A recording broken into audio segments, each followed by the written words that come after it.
Thank you, Mr. Chairman. Very interesting conversation going.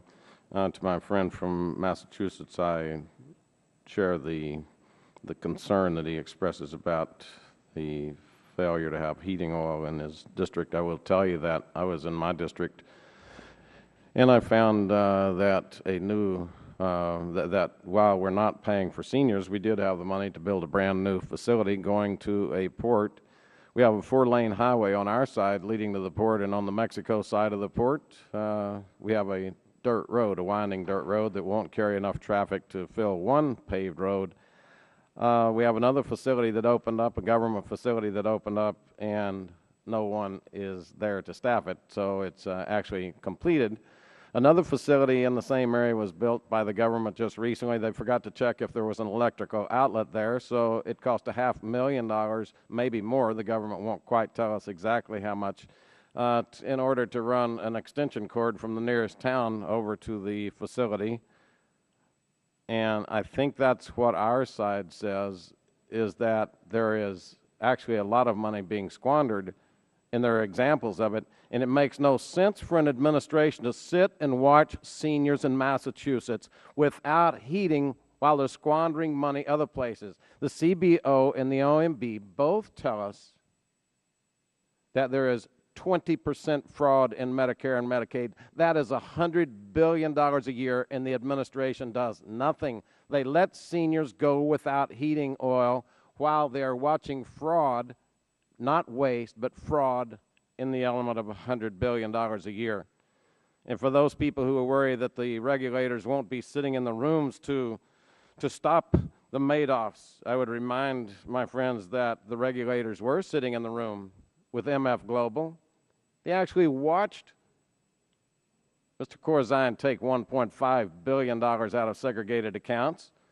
And to our knowledge, the Justice Department hasn't even interviewed Mr. Corzine yet about that illegal activity. There were also in the regulators sitting in J.P. Morgan when those problems occurred. And so the fact that we are funding or failing to fund regulators does not always appear to be extraordinarily indicative of just how we're going to stop the fraud that exists. We had someone talk about the uncertainty and how we should not have this uncertainty of 2.5% in our budget right now. And yet we're imposing an uncertainty with Obamacare that is causing employers in my district this week to say we're just going to lay off people to get below the cap, or we're going to cut hours to where we're below the minimum. They don't see how they can pay the bills and stay in business, and so some are even thinking of closing their doors if they can't shrink enough. And so the greatest uncertainty is not being challenged at all here today, and that's the cost of the Obamacare legislation.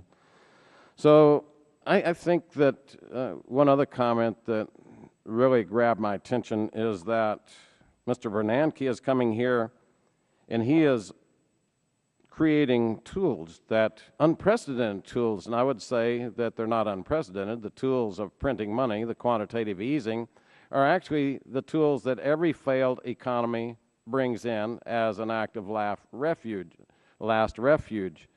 The fact that we're printing money for the third year to buy anywhere from 60 to 80% of the debt of the nation in order to balance the books and give us the money to continue to spend into the future without the ability to really borrow the money is an indication of the fiat currency that has been established in the nation, threatening the future of the countries.